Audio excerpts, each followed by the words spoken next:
सविस्तार और संक्षिप्त में भी पूरा विषय सदन के सामने और देशवासियों के सामने रखा है। मैं सभापति के नाते एक व्याख्या करना चाहता हूं देशवासियों के लिए और पूरा विश्व के लिए भी। भारत का परंपरा, भारतीय संस्कृति हमेशा वसुधैव कुटुंबकम, सर्वे जना सुखिनो भवन्तु।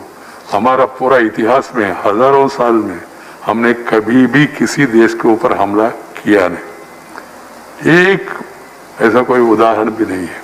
ये हमारा परंपरा है, इसी परंपरा को हम आगे रख रहे।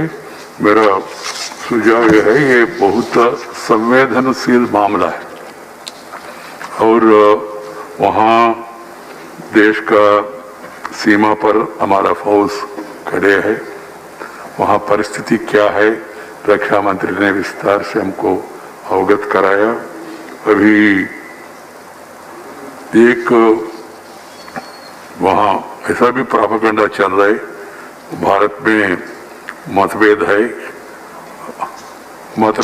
इंटरनेशनल मैगजीन में किसी का नाम यहाँ नहीं लेना चाहता हूँ, बट जो उनका समर्थन में जो लिखने वाले हैं इंटरनेशनल ये प्रचार कर रहे भारत में डिफरेंसेस है और कुछ लोग आसान से हमको आगे नहीं देंगे, मगर कुछ लोग ये ऐसे कुछ बेकार बात उन्होंने प्रचार कर रहे। इसलिए हमारा सदन से और देश से कोई ऐसा ध्वनि नहीं देना चाहिए।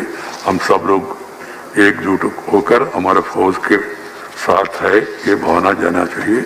मेरा एक सुझाव है रक्षा मंत्री जी, आप उचित माने तो और भी स्थिति के बारे में कुछ जानकारी देना चाहिए तो कुछ प्रमुख लोग उनको आप एक बार अलग बुलाइए, अपना कमरे में मीटिंग करवाइए और भी कोई अधिकारी वगैरह आके भी विषय सामने रखना है तो वो भी कर दीजिए। कारण क्या है, they are all our people. Everybody is interested in country's unity and safety and security, irrespective of parties.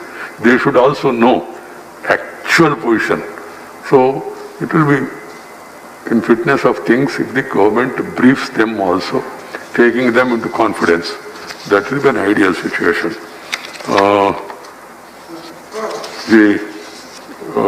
Right.